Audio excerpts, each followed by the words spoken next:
ओम शांति मंगेश भाई। ओम शांति ईश्वर भाई जी। मंगेश भाई, आज 27 मार्च 2026 है और आज भी विशेष दिन है क्योंकि आज हमारे आदरणीय जानकी दादी जी का ये 6वां पुण्यतिथि है। और ख़ास क्लास के बाद सभी भाई बहनें अभी सभी शक्ति स्तंभ जाएंगे और कई विदेश के भाई बहनें भी रुके हैं, वो भी सभी आएंगे, माउंट आबू से भी आएंगे और कई पंजाब के भाई बहनें भी खास दादी को श्रद्धा सुमन अर्पण के लिए भी रुके थे। तो सभी कल एकत्रित होंगे, दादी जी को श्रद्धा सुमन, भावांजलि, प्रेमांजलि अर्पित करेंगे। तो ऐसी हमारी दादी जो बाबा ने उनको त्रिकालदर्शी बनाया था, त्रिनेत्री बनाया था और त्रिलोकीनाथ भी, इन दादियों को बनाया था क्योंकि इन्होंने पूरा ज्ञान को, बाबा ज्ञान सागर बाप को पूरा ज्ञान लेकर, बाबा ने मुझे खाली कर दिया, जैसे चिड़ियों ने सागर को हप कर लिया, ऐसे बाबा कई बार बोलता था। जनक नाम जो जनक, वो भी बड़ा विदेही स्थिति देखे।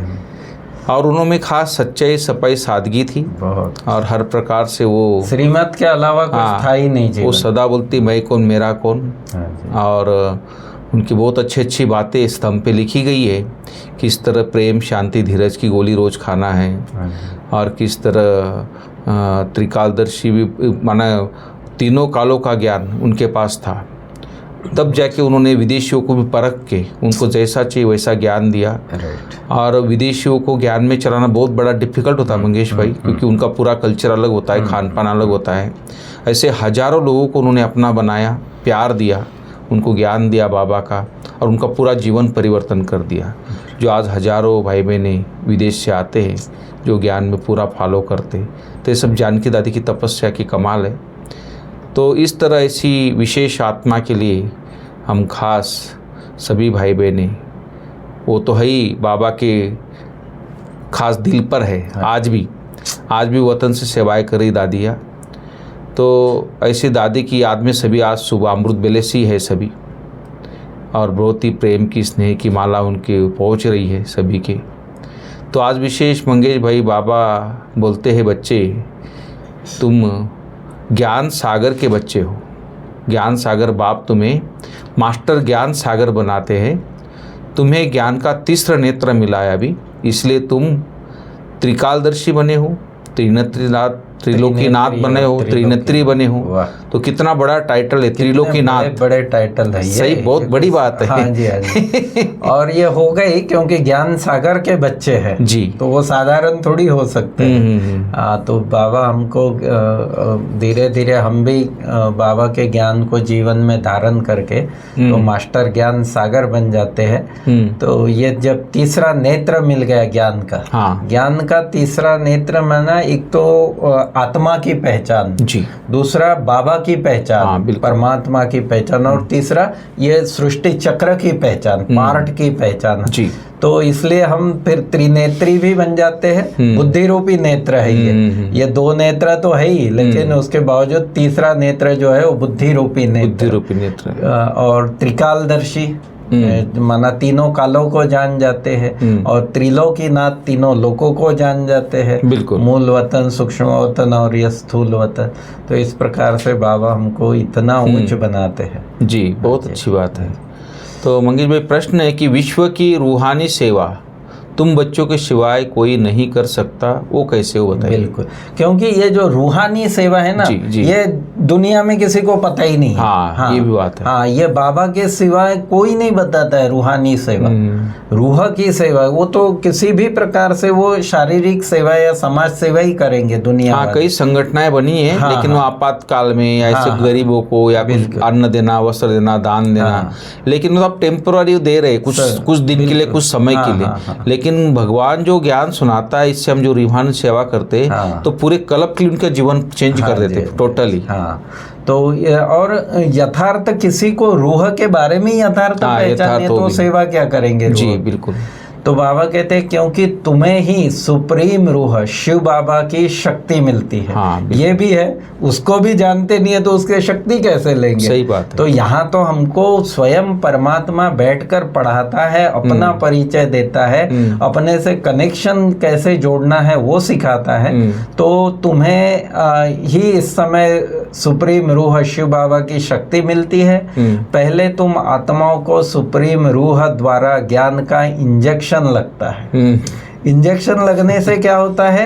एकदम एनर्जी आ जाती है। हाँ, तो उस एनर्जी से तुम 5 विकारों पर स्वयं भी विजय प्राप्त करते। हाँ, बिल्कुल। और दूसरों को भी कराते हो ज्ञान के द्वारा। फिर दूसरों को भी हम उसके लिए प्रेरित करते हैं विकारों पर विजय प्राप्त करने के लिए, या स्वयं पर विजय।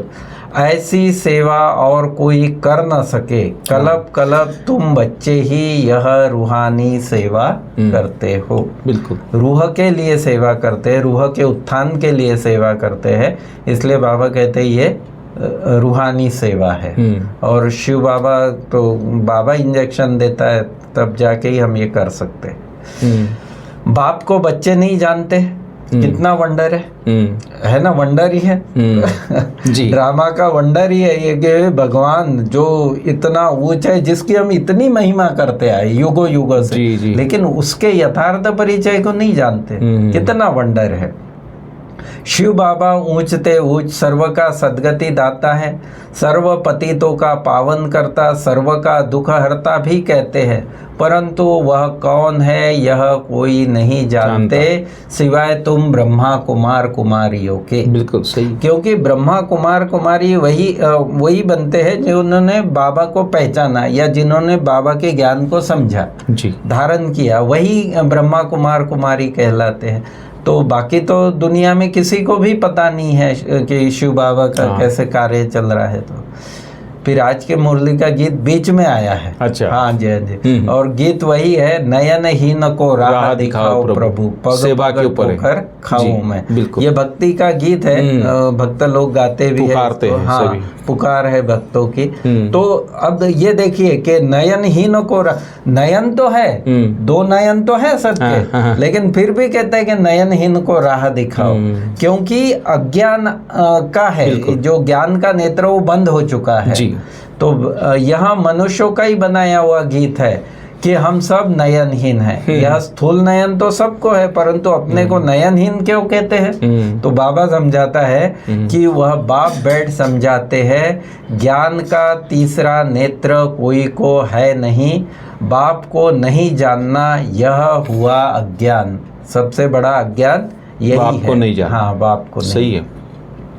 फिर बाबा ने मुरली में प्रश्न किया है कि इतने बड़े बड़े गुरु महात्माएं, साधु संत आदि थे, शास्त्र आदि है, सब कुछ है, इतने लंबे समय से आप पुरुषार्थ भी कर रहे हो, इतना होते हुए भी भारत की जो हालत है, भारत पतित कौड़ी जैसा क्यों बना है? हाँ, सोचने जैसी बात है। जबकि हम पुरुषार्थ तो कर रहे थे, आध्यात्मिक लाइन पर, मतलब भक्ति में भी कितने प्रकार के कर्म कांड करते हैं, लेकिन फिर भी भारत उतरती कला में ही क्यों गया? हाँ, क्योंकि बाबा कहते हैं बाप को नहीं जानते, परमात्मा को नहीं जानते यथार्थ रूप से। इसलिए वो जो उससे शक्ति मिलनी चाहिए वो शक्ति नहीं मिलती है, और फिर दिन प्रतिदिन हम नीचे ही उतरते जाते। बराबर।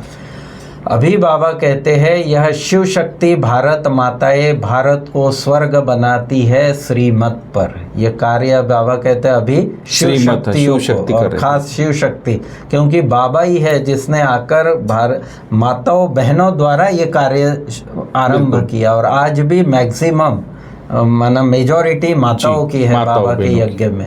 तो माताओं द्वारा परमात्मा भारत को स्वर्ग बनाते हैं।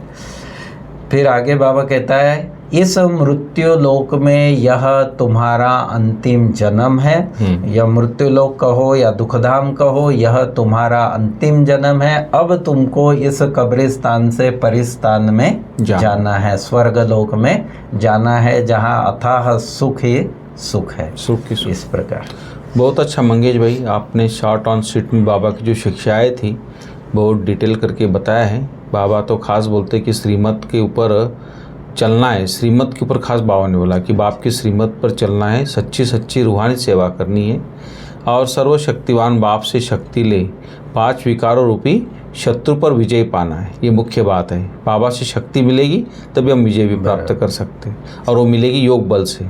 और मनुष्य से देवता बनने के लिए पवित्र जरूर बनना है। नॉलेज को धारण कर कांटे से फूल बनना है। तो अभी जो दुख देने वाली कोई भी ऐसी बात हमारे अंदर नहीं होनी चाहिए। सदा सुख देना है, सुख पाना है।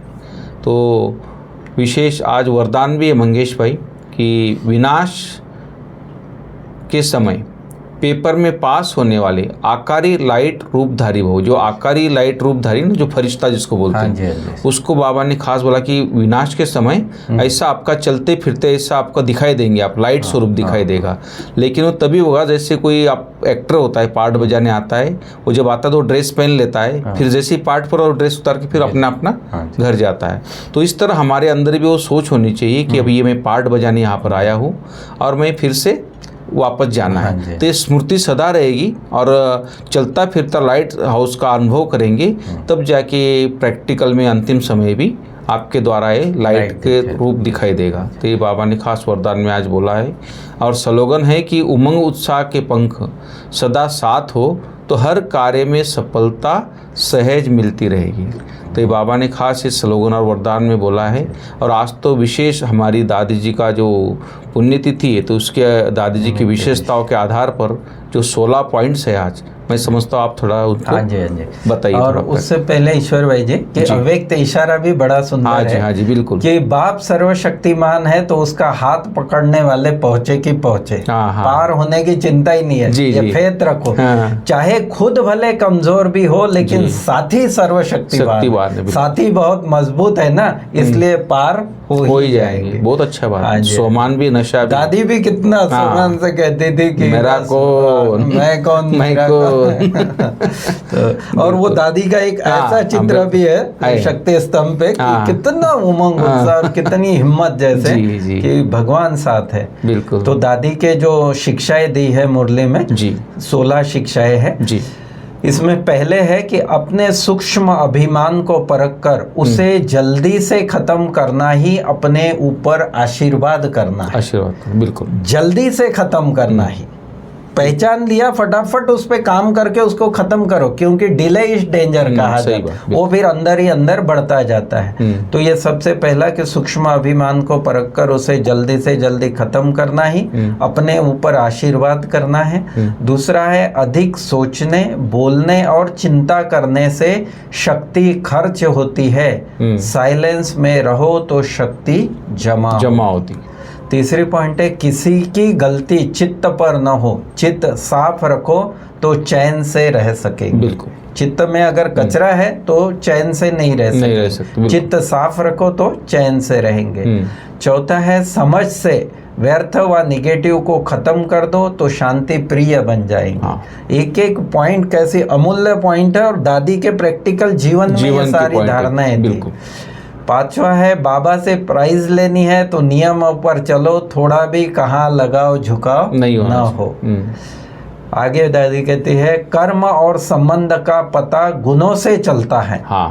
कर्म और संबंध का पता गुणों से चलता है, इसलिए कर्म में रूहानियत और संबंध में सच्चाई हो। आगे है नम्रता और सत्यता को अपना साथी बना लो तो हर बात एक्यूरेट होगी। नम्रता और सत्यता को। 8वीं पॉइंट है प्यार मांगने के बजाय स्वमान में रहो और सबको मान दो तो प्यार के पात्र बन जाएंगे। 9वीं पॉइंट है जो सच्चे, स्वच्छ और सर्विसेबल है, जो सच्चे, स्वच्छ और सर्विसेबल है वही परमात्मा प्यार के पात्र है। 10वीं पॉइंट है सेवा करते डबल लाइट रहना, यही सबसे बड़ी सेवा है। सेवा करते भी इतना बड़ा विस्तार संभालते भी लाइट रहे। 11वीं पॉइंट है बड़ी बात को छोटा कर दो तो सूली भी काटा हो जाएगा। ये भी गुण बहुत अच्छा है कि बड़ी बात को छोटा कर देना। बिल्कुल, हाँ। चिंतन साधना में इंटरफियर करता है और सिमरन साधना द्वारा सिद्धि दिलाता है। चिंतन साधना में इंटरफियर करता है और सिमरन साधना द्वारा सिद्धि दिलाता है। आगे की पॉइंट है, खुशी का खजाना सदा कायम रखना है तो पॉजिटिव सोचने का तरीका सीख लो। हाँ, खुशी अगर कायम रखनी है तो पॉजिटिव सोचने का तरीका सीख लो। अब की स्थिति ही अंत में काम आएगी, इसलिए अपनी स्थिति बनाने पर विशेष ध्यान दो। बिल्कुल। 15वीं पॉइंट है, मनोबल ऐसा बढ़ा लो जो कांटों के जंगल में खुद भी सेफ रहो और दूसरों को भी सहयोग दे सको जी। 16वीं पॉइंट है, अपवित्रता से मुक्त होना है तो आंतरिक वैराग वृत्ति धारण करो। बहुत अच्छा मंगेश भाई, बहुत अच्छी बातें दादी की आपने सुनाई। मैं समझता हूँ आज के दिन थोड़ी इन बातों को रिवाइज करके ध्यान दें और उनको धारण करें तो जीवन श्रेष्ठ बन जाएगा। ओम शांति मंगेश भाई, थैंक यू।